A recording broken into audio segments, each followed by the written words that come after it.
Hello and welcome to Farm Journal Live. I'm editor Clint Griffiths from our newsroom here in northern Indiana as we bring you the latest headlines from around the agricultural industry. The Dow up about 900 points here at midday on a strong jobs showing, that helping to drive those markets today. Soybeans and corn both a tick higher, wheat down a little bit today while lean hogs are mixed.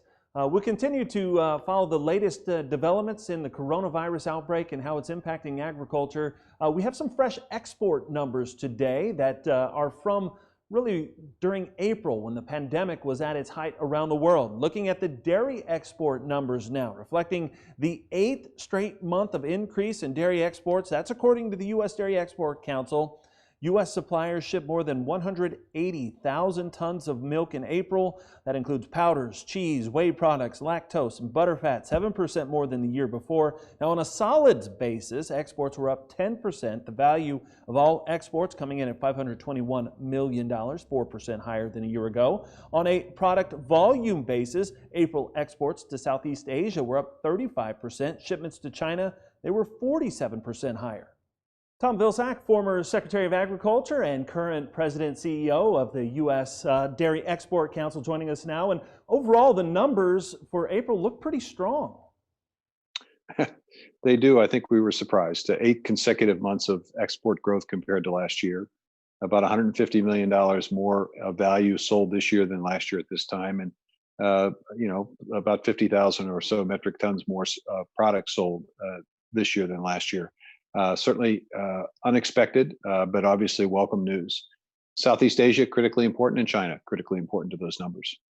Yeah, talk about that a little bit, because given the challenges of the coronavirus and all of the lockdowns we've seen around the world, plus some of the geopolitical tensions that we've seen between the U.S. and China, obviously having strong numbers in Southeast Asia and in China seems like that could be some good news.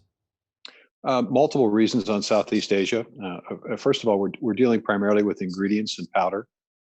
These are countries that dealt with this virus very aggressively at the outset, and so their economies have opened up a little bit more quickly than ours has. So that's one explanation. The second explanation is that we were very price competitive in a very tough market. And I think the third explanation is that we have really deepened our presence recently in Southeast Asia in terms of the industry. We have a center of dairy excellence now located in Singapore. We're doing a lot more promotions. We're out there, so people are aware of the opportunities for U.S. dairy. On the China side, pretty simple. They're rebuilding their hog industry. They need our whey proteins. They need our whey permeate. And so we saw significant increases in those numbers. We expect and hope that those will continue. The phase 1 agreement, I think, also provided some help and assistance because it limited, if you will, the retaliatory tariffs that had been a drag on sales last year. So you're right. Good news. Obviously, we're hopeful that it will continue.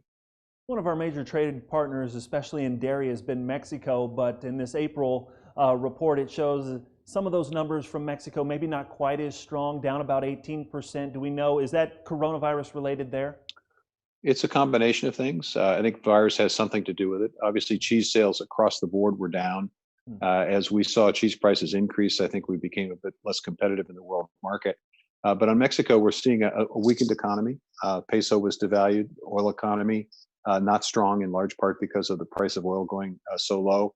So I think there are multiple reasons for concern in that market.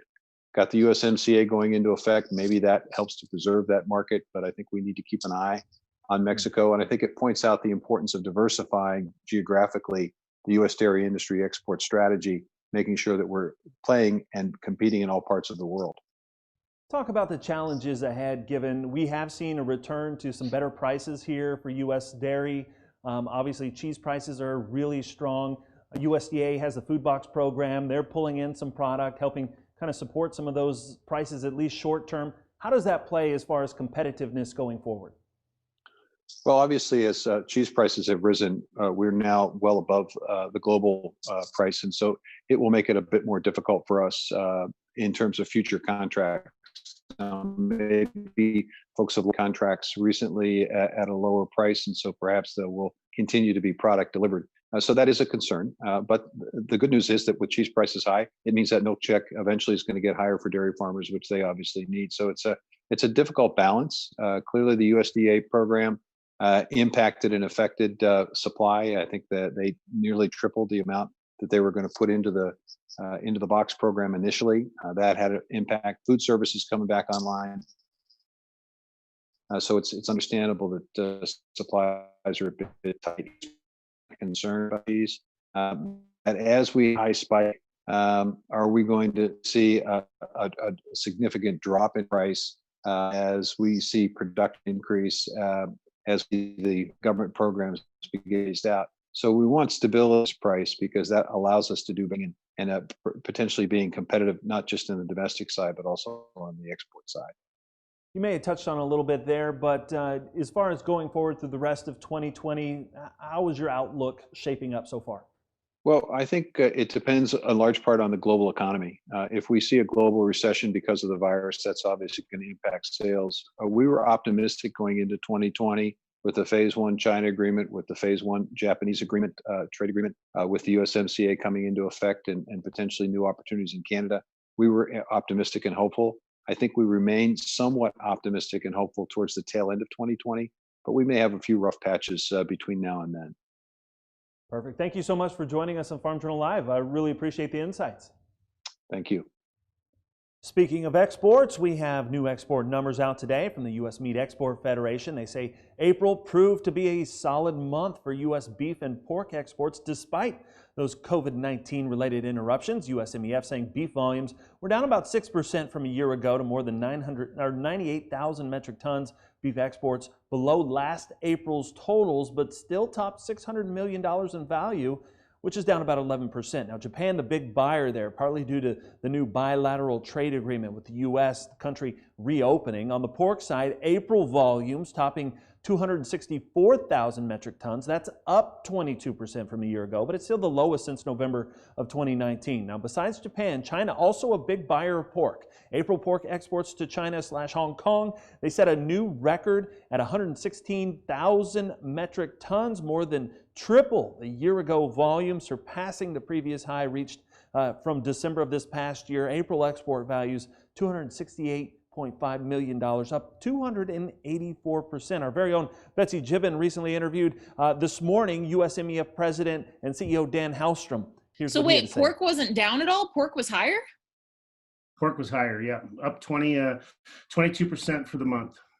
Wow. Now, keep in mind that a lot of that, the big volume, of course, was China, besides Japan, and that's all frozen, and probably a lot of that was produced prior to the disruptions on the supply chain. So I think you'll probably see the month of May where China is going to be more impacted. Now, pork producers have been looking forward to strong market demand from China given new trade parameters and the country's continued challenges with African swine fever. Ag Day national reporter Betsy Gibbon joins us again. She continues our special Pork Week coverage. The Chinese government has continually violated its promises to us and so many other nations. President Trump addressing Americans about the country's relationship with China Friday. Because they have failed to make the requested and greatly needed reforms, we will be today terminating our relationship with the World Health Organization. Lately, China has been purchasing large amounts of U.S. pork. For the first quarter, we're at 280,000 metric tons, which is 300% growth. The weekly data that we get for the month of April and May would indicate that the numbers are still big, but they're starting to decline a bit, which would make sense with the reduced supply. But before Friday's announcement, some economists and industry experts had concerns about a stifled or broken relationship. Yeah, we're kind of concerned right now about what's going on with China. I mean, this is not all of the rhetoric going back and forth, and we're hearing real troubles in moving carcasses to China right now. We've rolled our export forecast back pretty substantially. We've been exporting a lot to China, and of course, nobody really knows what the future holds in terms of U.S.-China relations. Despite the current praise given to China for buying, Giordano says exports to the country could be better. Importers in China have to pay more for U.S. pork, have to pay a duty that's higher on U.S. pork than they do on pork from other nations, 25% higher. And that's because of the steel and aluminum tariffs that the U.S. has on China. And China isn't just purchasing from us. The number one supplier on pork is Europe, the European Union as a whole. Hallstrom says U.S. pork exports are on a record pace for the first quarter, up 40% year over year. While China is still big, Japan and Mexico are also major markets. New export numbers will be released on Friday. And we will see an impact in April and May, and it will be a slowdown in growth, but yet I still think there's growth, just not as rapid of a pace. Meanwhile, producers back in the heartland are still having trouble getting hogs to market. One company said, yeah, I probably won't get you any pigs for months. Another one, I'll try to do what he can. Meyer says a price forecast depends on the spot market or cutout value, and if the food service demand is similar to slaughter numbers. The weighted average out there is in the high 60s right now. We think that national net weighted average, which we think is representative of all the hogs, is probably going to stay in that range. Meyer believes fourth quarter will bring stronger prices as the entire industry searches for less tension in 2020. Reporting for Ag Day, I'm Betsy Gibbon.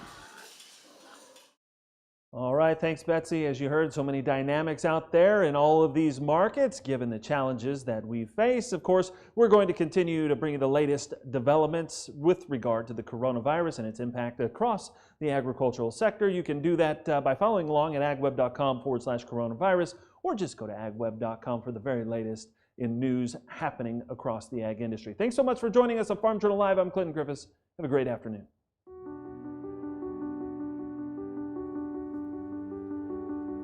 It started as social distancing, self-isolation, and caring for loved ones.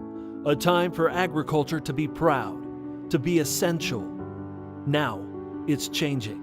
While states start to reopen and jobs resume, out here, the clouds are building. The path is uncertain. It's not the first time, it won't be the last. But we'll farm on. This soil is soaked in generations of sweat, of reinvention, of grit. Farm on is a calling. It's a mantra, a mindset. When the horizon dims and things turn dark, we'll find the light. We may be doing this for you, but we're also doing it for them. 2020, now's the time to farm on.